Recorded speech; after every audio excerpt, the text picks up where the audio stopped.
Bonjour, Alain Fourquet et moi, quand nous avons organisé ce colloque, nous avons eu la chance d'avoir assez rapidement des réponses positives de remarquables orateurs qui connaissent très bien ces sujets, qui sont, comme ça a été dit, des sujets de pointe et qui en même temps témoignent des progrès absolument extraordinaires qu'il y a eu dans ce type de thérapeutique, malheureusement pas pour toutes les pathologies malignes, que vous allez le voir, mais pour beaucoup d'entre elles, qui sont, on peut dire, super intelligentes. Voilà. Et c'est quand même agréable de voir que la recherche fondamentale peut aboutir à des résultats qui sont des résultats éminemment concrets, et ceci depuis quelques années de façon assez explosive. Alors, il nous a semblé souhaitable, avant d'entrer dans le vif du sujet, oui, alors là, moi, je n'y vois rien. Donc, si, ça va, c'est bon. Donc, de vous rappeler rapidement que la réponse immunitaire, c'est quelque chose de très compliqué. Voilà. Alors là, on en a pour au moins 1 heure. Et comme nous avons la chance d'avoir au premier rang Claude Agnès Reynaud, qui est la présidente du Conseil scientifique national de la Ligue et qui est également une des grandes spécialistes mondiales de la réponse immunitaire, en tout cas de la partie des anticorps, si vous avez des questions supplémentaires à poser après, vous pourrez. Voilà. Donc vous voyez, le message essentiel, c'est que c'est très compliqué. C'est très compliqué.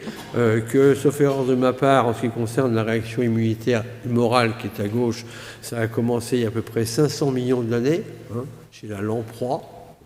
Et ça s'est progressivement perfectionné avec des cellules qui ont appris à se parler pour finalement combattre de la façon la plus élective possible, et qui est élective dit spécifique, essentiellement, a priori, pour défendre contre les agressions extérieures.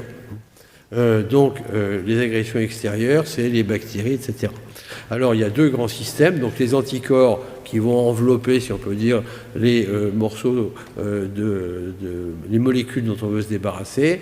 Et d'autre part, les cellules. Je suis désolé, mais je ne trouve pas le pointeur. Je vais peut-être utiliser ça. C'est quel le pointeur? Le pointeur, c'est ici. C'est ici? Ah oui, voilà. Et donc là, vous avez les anticorps, donc ça, les molécules qui vont reconnaître spécifiquement certaines molécules, et après, petit à petit, on reconnaît de plus en plus, de façon très spécifique. Et d'autre part, les cellules T, qui vont, elles, avoir pour objectif, je simplifie, d'éliminer les cellules étrangères, parce qu'on appelait autrefois, je trouvais ça une très belle expression, le baiser fatal, le lymphocyte T qui s'approche de la cellule étrangère, qui s'approche et qui la tue en lui injectant une substance tétale. Et c'est ça. Voilà. Et ces deux types de réponses immunitaires naturelles vont permettre, grâce au progrès de la science, d'aboutir aux résultats dont on va vous parler.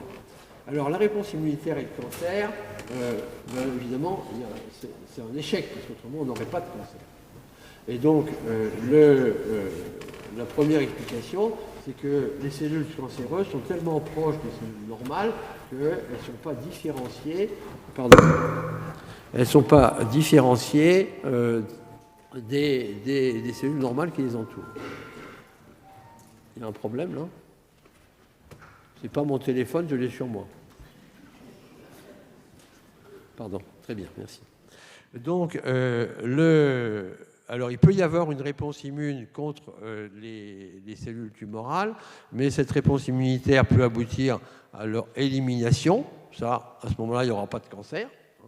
Évidemment, la réponse immunitaire, on ne la voit pas parce qu'elle n'a pas de cancer. Et puis, il peut y avoir un équilibre qui se produit entre les cellules tumorales et les réponses immunes. Et puis, cet équilibre peut être rompu, par exemple parce qu'il y a une immunosuppression. Et à ce moment-là, la tumeur devient détectable parce qu'elle dépasse les possibilités du système immunitaire. Alors, pourquoi est-ce qu'il n'y a pas plus de réponses immunitaires contre les cellules tumorales? On sait que les cellules tumorales résultent en général... Merde, pardon. Comment on revient en arrière? Voilà, j'ai manqué le cours avant.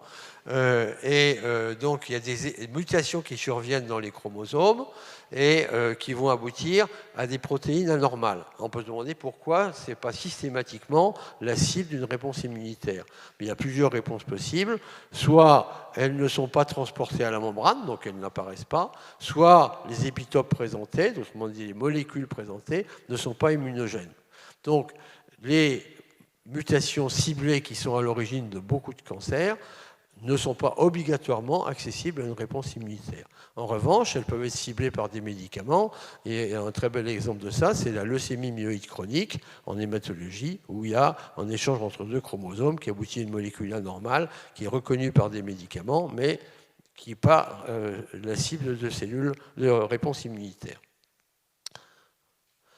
Alors, une des possibilités qui a été développée, dont on va beaucoup vous parler, je vais passer rapidement, c'est que dans les tissus lymphoïdes, donc, il y a une maturation successive des cellules, avec à chaque étape l'apparition de nouvelles molécules. Vous voyez, CD19 qui apparaît puis qui disparaît, CD20 qui apparaît qui disparaît, BCMA qui apparaît plus tard. Et tout ça, ce sont des cibles potentielles pour les immunothérapies ciblées, à condition que ces molécules soient exprimées plus fortement par les cellules malignes que par rapport au normal, et que néanmoins, il risque d'y avoir une toxicité dont on va vous parler, même pour ces thérapies très ciblées. Voilà. Alors, je termine là-dessus, et là, on va vous en parler beaucoup plus en détail.